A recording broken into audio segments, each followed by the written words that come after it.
Today we're making small batch banana bread. All you're going to need is a one ripe banana, and you are going to be able to make what my blog readers refer to as the best banana bread ever. Join me in the kitchen as we make small batch recipes with big taste.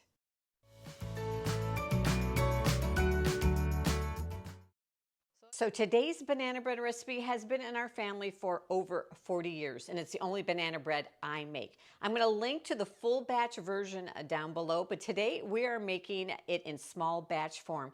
It's the perfect amount for 1 to 2 people. So you're going to need a ripe banana. Now, if you're like me and last night I'm laying in bed thinking, oh, I don't have any ripe bananas, I've got a trick for you. Take a brown paper bag, put your unripe banana in the bag, let it sit overnight, and in the morning, you're gonna have a nice ripe banana. The ethylene gas releases from the banana, which causes it to ripen, and it's perfectly ready for our banana bread. Okay, but sometimes you don't even have overnight to wait for a banana to ripen, so I've got an even quicker way for you to ripen it. Take your banana, place it on a baking sheet, put it in a 250 degree oven for 15 to 20 minutes. It'll ripen it right up and it'll be ready to go. It's not going to look very pretty, but it'll totally work. Right, we're going to start by adding our ripe banana into our bowl. Now, if you end up with 2 ripe bananas, be sure and check out my small batch banana bar recipe up there. It only needs 1 ripe banana too. So just take your fork and smash up your banana. Sometimes I will puree it up in a little mixer or blender. Just depends if you want to have some chunks of banana in your bread. You don't have to smash it up as much.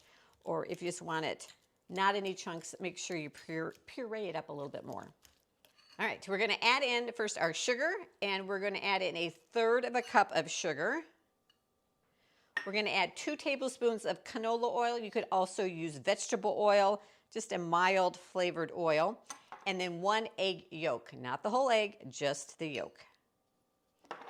And mix all that up. All right, that's all mixed up. We are going to add in our next ingredients, which are 2 tablespoons of sour cream. You can also use plain Greek yogurt if you have that on hand and you'd rather use that. And then we're going to add in 1/2 teaspoon of vanilla, and I just plop a little bit in. All right, mix that up, and then we are ready to add in our dry ingredients. So we're ready for our dry ingredients. We are going to use 1/2 cup.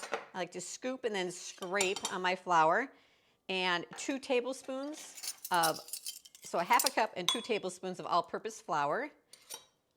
Now, in these small batch recipes, when I want to try to be as exact as you can in your measurements, because a little too much or not enough of something, or too much of something makes a big difference in a small batch recipe. Next, we're going to use 1/4 teaspoon of baking soda and 1/8 teaspoon of salt. And as you're mixing your dry ingredients in, just mix them until the dry ingredients are incorporated. Do not overmix, and it's really kind of easy to do that in a small batch recipe, so just until you can't see any more of the dry flour. For our bread, we're going to use a mini loaf pan. This mini loaf pan measures about 3 by 6.5. We're going to give it just a light spray of some non-stick cooking spray, and then we'll go ahead and add in our batter.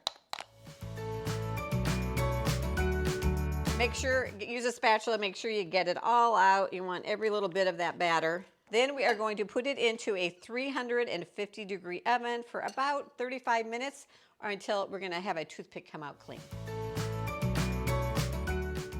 All right, banana bread is done, and as you can see, I've already cheated. I've eaten a slice, but I let it cool in the pan for about 5 minutes. Then we take it out, let it cool. You can let it cool completely. I never let it cool completely on the rack. As you can see, I enjoyed a piece already, but I wanted to share with you my favorite way to eat a piece of banana bread is warm with a little bit of butter on it. I also love to, like the next day, if there happens to be any left, as I love to toast a piece, eat it nice and toasted with butter on it. So thanks for joining me in the kitchen today. Make sure you check out some of my other small batch recipes down below, and I'll see you in the next video.